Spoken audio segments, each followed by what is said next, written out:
ये देख रहे हैं जिनपिंग एंटर हुए, उनके बॉडीगार्ड, उनके ऑफिसर बाहर धकिया दिए गए, अंदर नहीं घुसने दिया गया और दरवाजा बंद कर दिया गया। फुल स्क्रीन लीजिए इस तस्वीर को, ये ब्रिक्स में हुआ है। देख रहे हैं वो पीछे ऑफिसर आ रहे थे उनके साथ, उनको रोक दिया गया, हाथ लगाया गया और उनको बाहर ही धकिया जा रहा, देखिए जरा धक्का दिया गया और उसके बाद दरवाजा बंद कर दिया गया। ये गेट बंद हुआ और जिनपिंग देखिए पलट के देख रहे हैं, कोई पीछे है ही नहीं, पीछे होना था जिनको वो सब रोक दिए गए। वो देखिए पीछे आया एक बैग लेकर ऑफिसर, उसे अंदर जाने नहीं दिया गया। ये जिनपिंग के साथ बर्ताव था। आइए अब आपको दिखाता हूं पीएम मोदी जब एंटर हुए, ये देखिए पीएम मोदी एंटर हुए और उसके पीछे देखिए बॉडीगार्ड्स भी एंटर हुए, उसके बाद गेट बंद हुए। फुल स्क्रीन लीजिए जरा, ये देख रहे हैं पीएम मोदी अंदर आए, ना पलट कर देखा उन्होंने। ये देखिए पूरे बॉडीगार्ड्स ऑफिसर्स उनके साथ एंटर हुए, अंदर दाखिल हुए और सीधे ब्रिक्स में चलते हैं। टू विंडो अगर लीजिए, जब भारत तरक्की करता है या भारत की बड़ी कामयाबी भारत ने हासिल की, अपना लोहा मनवाया है, तो उसका असर चारों तरफ नजर आता है। देखिए दो देश, दो बड़े देश, दो बड़ी आर्थिक शक्ति, और जब अंदर दाखिल हुए पीएम मोदी का वेलकम देखिए एक तरफ, और दूसरी तरफ देखिए जिनपिंग के ऑफिसर को बाहर ही रोक दिया गया। वजह क्या थी ये तस्वीर साफ नहीं है, जिनपिंग इससे पहले दिन नहीं आए थे, जिस दिन समारोह था आज दूसरे दिन पहुंचे थे। आइए अब आपको मैं अगली तस्वीर दिखाने जा रहा हूं, अंधेरी लिए चलता हूं सीधे दक्षिण अफ्रीका से। कल जब चंद्रयान लॉन्च हो गया, यानी जब उतर गया चांद पर, पूरे देश में खुशी थी। उस वक्त मुंबई के अंधेरी की एक तस्वीर वायरल है, वो मैं आपको दिखाने जा रहा हूं। ये वो तस्वीर, फुल स्क्रीन लीजिए और देखिए, सुनिए पहले जरा, चंद्रयान चांद पर उतरा, उसके बाद अंधेरी में भीड़ देखिए और लोगों का रिएक्शन सुनिए।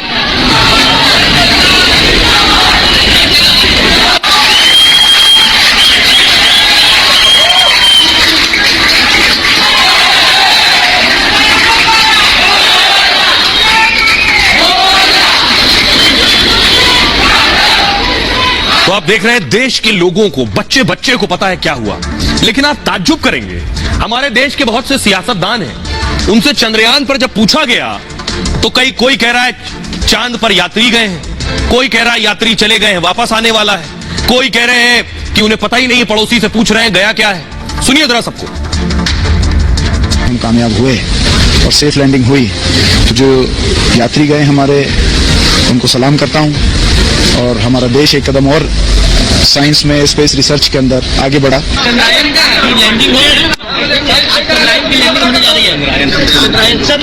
की लैंडिंग हो रही है सर।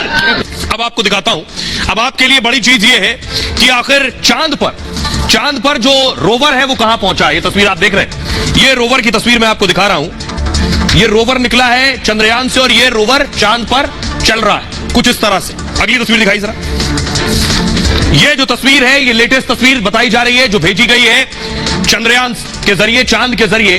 तस्वीर में आपको नजर आ रहा है ये लैंडर नजर आ रहा है आपको। अगली तस्वीर दिखाई जरा, और कुछ इस तरह से उसके जो व्हील घूम रहे हैं, इसे फुल स्क्रीन लीजिए। ये वो तस्वीर नहीं है, लेकिन सोशल मीडिया पर वायरल है कि जब चांद पर रोवर घूमेगा, चलेगा, तो उसके पहियों में यह आकृति बनी है, तो चांद पर यह छाप छोड़ेगा, जिसमें अशोक स्तंभ भी शामिल है, इसरो भी शामिल है, यह चांद पर आकृति बन जाएगी। अब आपको बताता हूं कि आखिर चांद से क्या जानकारी और कैसे आने वाली है। ये आप देख रहे हैं, इसे कहते हैं प्रोपल्जन, और ये है लैंडर। प्रोपल्जन से क्या आने वाला है, 100 किलोमीटर की कक्षा में चांद में अभी ये घूम रहा है, मतलब ये चंद्रमा के चक्कर लगा रहा है। 6 महीने से साल भर तक ये घूमता रहेगा। अभी ब्रह्मांड में पृथ्वी जैसे ग्रह की संभावना खोजेगा कि आसपास और भी ग्रह है। अब ये यहां से गया है 3,80,000 किलोमीटर दूर, तो वहां घूमकर ढूंढेगा और कोई उपग्रह है क्या या ग्रह है, मतलब पता करेगा धरती जैसा जीवन कहां संभव है। खगोल विज्ञान के लिए यह बहुत अहम जानकारी होगी। ये धरती से आने वाले प्रकाश की भी स्टडी करेगा, यहां से जो लाइट है चांद में कैसे दिखाई दे रही है उसकी भी स्टडी करेगा। इसके लिए प्रोपल्जन में खास उपकरण लगा के भेजा गया है। प्रोपल्जन इसरो को सारी जानकारी देता रहेगा, ये लैंडर और रोवर की सारी जानकारी भी लेगा। अब देखिए अगली कहानी इस लैंडर से जुड़ी है। ये क्या करेगा, 23 अगस्त को चांद के दक्षिणी ध्रुव पर उतरा है ये एक जगह खड़ा होकर काम करेगा। लैंडर 14 दिन तक ये लगातार काम करता रहेगा। यहां पर लैंडर में 4 पेलोड यानी वैज्ञानिक उपकरण लगे हैं, जिनसे वो काफी अहम जानकारियां जमा कर रहा है। चांद की सतह की गर्मी यानी यहां का तापमान क्या है, यह पता करेगा। चंद्रमा में भूकंप आता है नहीं, हम तो अगर हर महीने भूकंप के झटके महसूस करते हैं, चांद पर भूकंप आता है या नहीं यह भी देखेगा।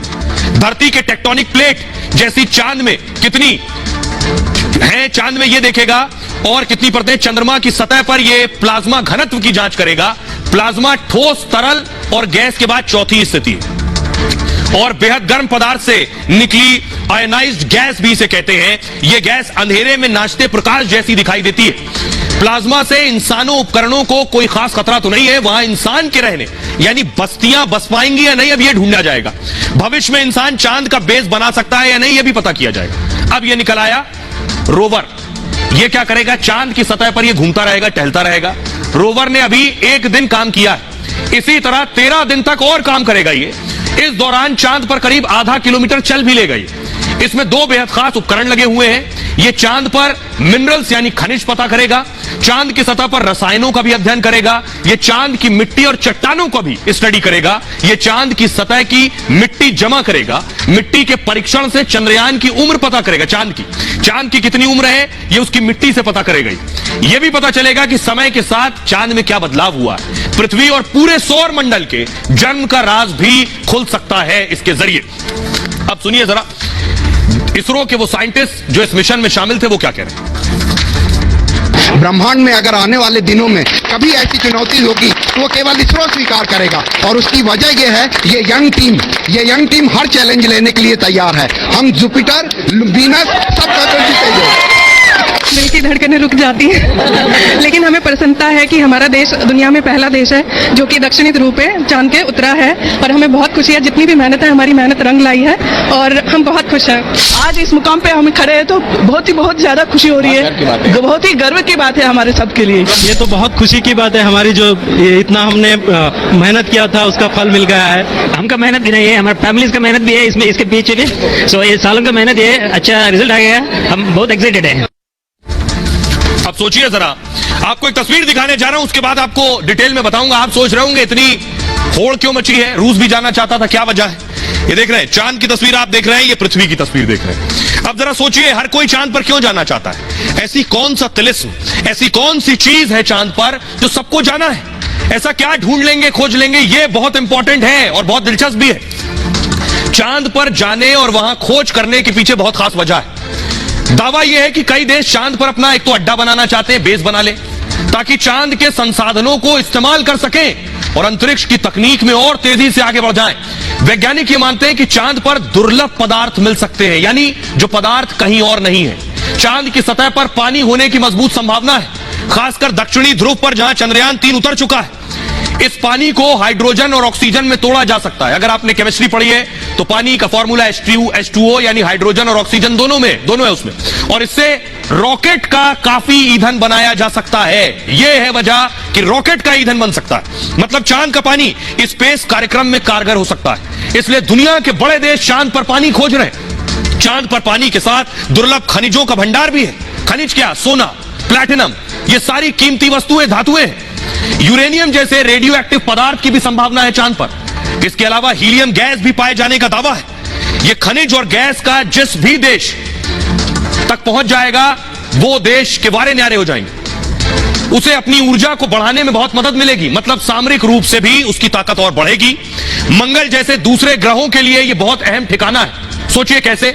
वो ऐसे कि मतलब चांद पर अगर बेस बना लिया तो यहां से अब चांद से मिशन लॉन्च होंगे। अभी पृथ्वी से लॉन्च हो रहे थे, चांद से कुछ ग्रह और नजदीक है, वहीं से मिशन लॉन्च हो जाएगा। जैसे क्योंकि चंद्रमा से दूसरे ग्रह पर जाना आसान होगा, चंद्रमा से दूसरे ग्रह की दूरी धरती के मुकाबले कम होगी, क्योंकि धरती से चांद 3,84,000 किलोमीटर दूर है, यानी दूसरे ग्रह पर पहुंचने के लिए इतनी दूरी कम हो जाएगी। इसलिए भी कई देश चांद पर बेस बनाने की होड़ में है। यह है बहुत बड़ी वजह। हमारे साथ बड़े साइंटिस्ट सृजन पाल जी जुड़ रहे हैं जो बिल्कुल सही और सटीक जानकारी देते हैं। सृजन पाल जी, चांद में ऐसा कौन सा खजाना छिपा है? आप मुस्कुरा रहे हैं इस बात से, जरा बताइए चांद पर असली होड़ की वजह क्या है? अमेरिका, रूस, चीन सब जानना चाहते हैं, क्या है वहां? चांद एक बहुत ही विचित्र जगह है, क्योंकि वहां पे वो सब कुछ होता है जो शायद पृथ्वी पे नहीं होता है। चांद पे जो सबसे इंपॉर्टेंट चीजें मिलेंगी वो कुछ ऐसे मिनरल्स हैं, कुछ ऐसे पदार्थ हैं जिनका हम बहुत इस्तेमाल कर सकते हैं पृथ्वी पर बहुत सारी चीजों के लिए। पहला उनमें से जो पदार्थ है जो सबसे ज्यादा हम बात कर रहे हैं वो है हीलियम 3। हीलियम 3 जो चंद्रमा पर है वो लगभग 1 बिलियन किलोग्राम यानी 1 अरब किलोग्राम से अधिक है, और जो उसकी अगर हम कीमत आंकें तो लगभग $2 ट्रिलियन, 1 ट्रिलियन यानी 1000 बिलियन होता है, यानी बहुत बड़ा नंबर है। दूसरा चीज जो हम चांद से कर सकते हैं वो ये है कि भविष्य में हम जो यहां से अंतरिक्ष यान छोड़ते हैं, धरती में गुरुत्वाकर्षण ज्यादा होता है, वो सारे जो अंतरिक्ष यान है वो हम चंद्रमा से छोड़ दें अगर, तो कम गुरुत्वाकर्षण का इस्तेमाल करके हम जो चंद्रमा की कम गुरुत्वाकर्षण है उसकी वजह से हम आसानी से उनको दूर तक ले जा सकते हैं। सो भविष्य में मुझे लगता है कि आज से 25 साल बाद हम धरती से भी अंतरिक्ष यान छोड़ेंगे और हम चंद्रमा से भी अंतरिक्ष यान छोड़ेंगे। ये बहुत इंपॉर्टेंट है।